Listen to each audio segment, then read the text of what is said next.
55 ans de guitare, un héritage et une passion. À Ounou et Saint-Pierre, Pépé Manoakou s'est raconté avec une troublante sincérité. Il y a 10 ans de Zaïko, 10 ans de grands Zaïko, et plus de 30 ans de carrière solo.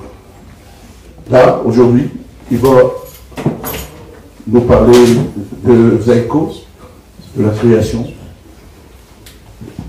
Pourquoi il a quitté Zaïko, pourquoi son orchestre s'est arrêté, pourquoi il a choisi carrière solo.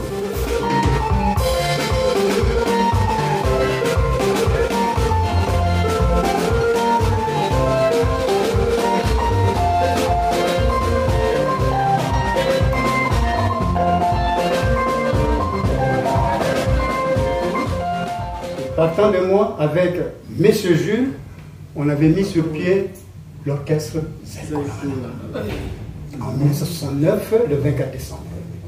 Sur Tobokabaka 10, commis de Dendal, actuellement Kassabo.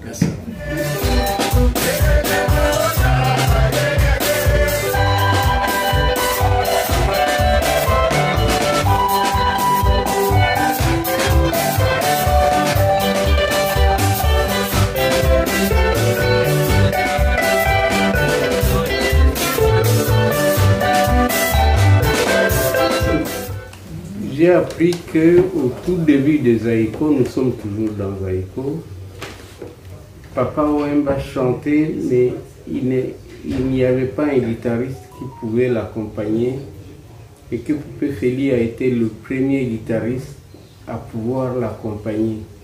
Est-ce que c'est vrai? Oui, ça s'est passé exactement au mois de décembre de 1969, sur Kabaka 10. Avec sa curiosité, il s'était proposé de chanter une chanson et qui se fasse accompagner par le groupe qui répétait là, sur Kabaka 10. Personne ne connaissait la chanson, il s'est mis à chanter et on se regardait entre nous les musiciens. J'observais les amis, personne ne s'impliquait. Et moi, je me suis mis à trouver la tonalité là où il chantait. Et quand j'ai trouvé la tonalité, je me suis mis à l'accompagner. Alors, je ne savais pas que c'était le déclic, les détonateurs, qui va faire exploser ce groupe-là. C'est génial. Et les Zaïko.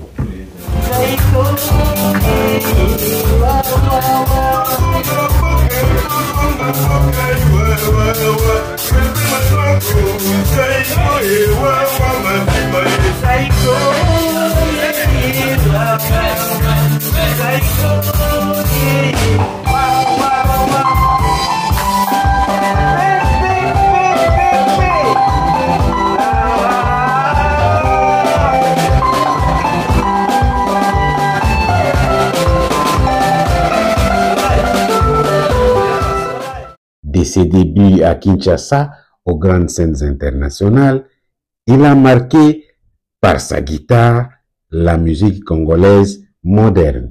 dans le film Les Rois de la Rumba, quand on parle des radios populaires qu'il y avait à Léopoldville, cet haut-parleur-là était planté devant la parcelle là où j'ai grandi. Donc, à partir de 4 h du matin, il y avait déjà 5 h, ça démarrait la musique. Et j'écoutais souvent Jean Bosco Mwenda. J'étais déjà imprégné de ces mélodies-là à partir de 4 ans, 5 ans. Et puis, comme il y a des mélodies qui peuvent rester éternelles, si les artistes le cernent, et ils font une mise à jour tout autour de ça, ça va demeurer, puis ça va rester. C'est pour ça que je m'étais permis de reprendre ça pour faire la transition dans la chanson du Papa Wemba, Chouchouna.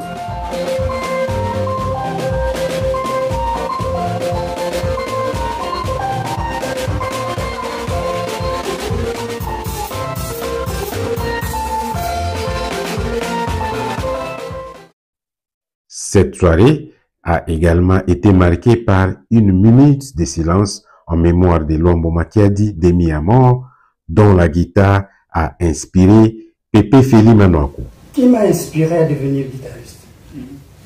C'est une longue histoire.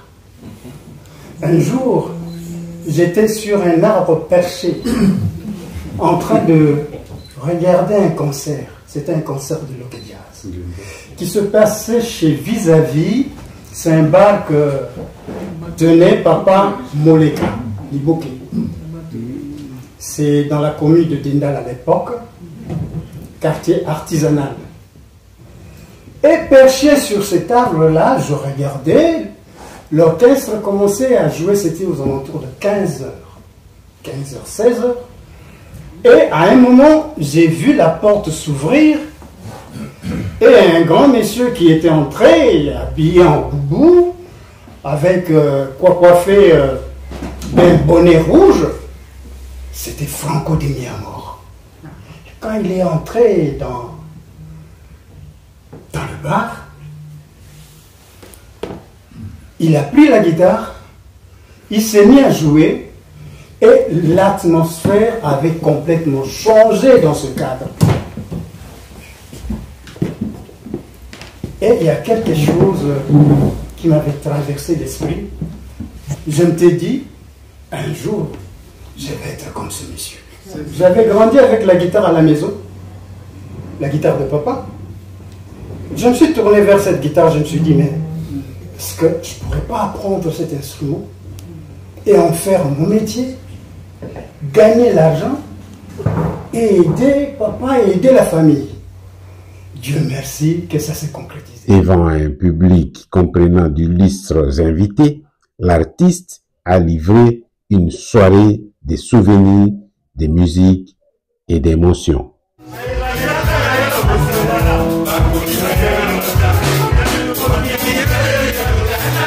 Oh,